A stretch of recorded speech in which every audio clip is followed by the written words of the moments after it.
تفتكر اول يوم في حياة الكتكوت يوم عادي؟ الحقيقة لا، اول 24 ساعة بعد الاستلام ده اليوم اللي بيحدد مصير الدورة كلها. يعني يا اما تبدأ بداية صحية ومظبوطة وتكمل دورة ناجحة، يا اما تبدأ بخطوة غلط وتفضل تصلح فيها لحد ما الدورة تخلص. في الحلقة دي هنمشي مع بعض خطوة بخطوة من اول ما الكتكوت يوصل لحد ما يعدي اول 24 ساعة في سلام وامان. يلا بينا.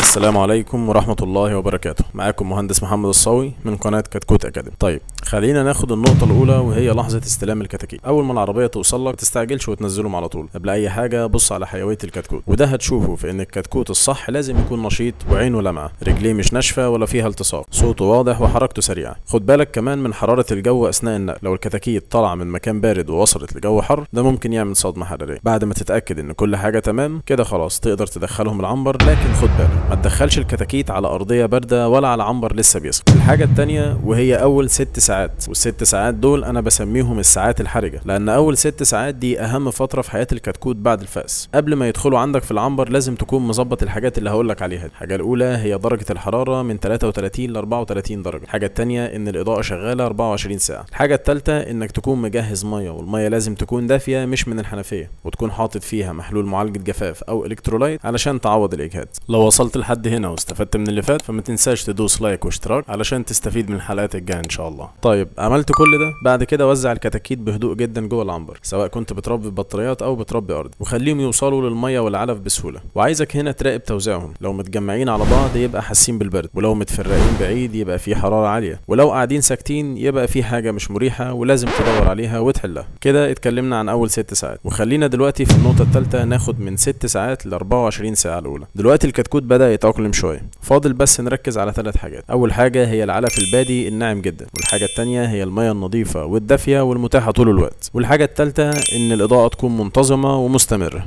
يعني مش عايزك تعمل اظلام اول 24 ساعه، لازم العلف يكون منتشر في صواني او ورق ارضي علشان يشجعهم ياكلوا.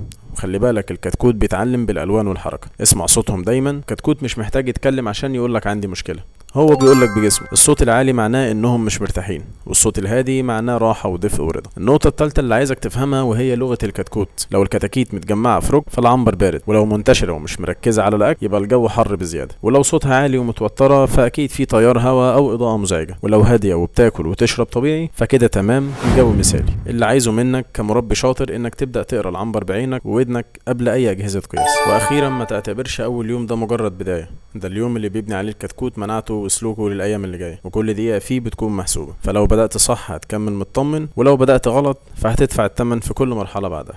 عايزك تعرف ان اول 24 ساعه مش محتاجه خبره كبيره، بس محتاجه اهتمام وملاحظه. واخيرا يهمني اعرف رايك في الكومنتات، وما تنساش اللايك والاشتراك علشان نكمل رحلتنا سوا. واستنونا الحلقات الجايه باذن الله من كتكوت اكاديمي.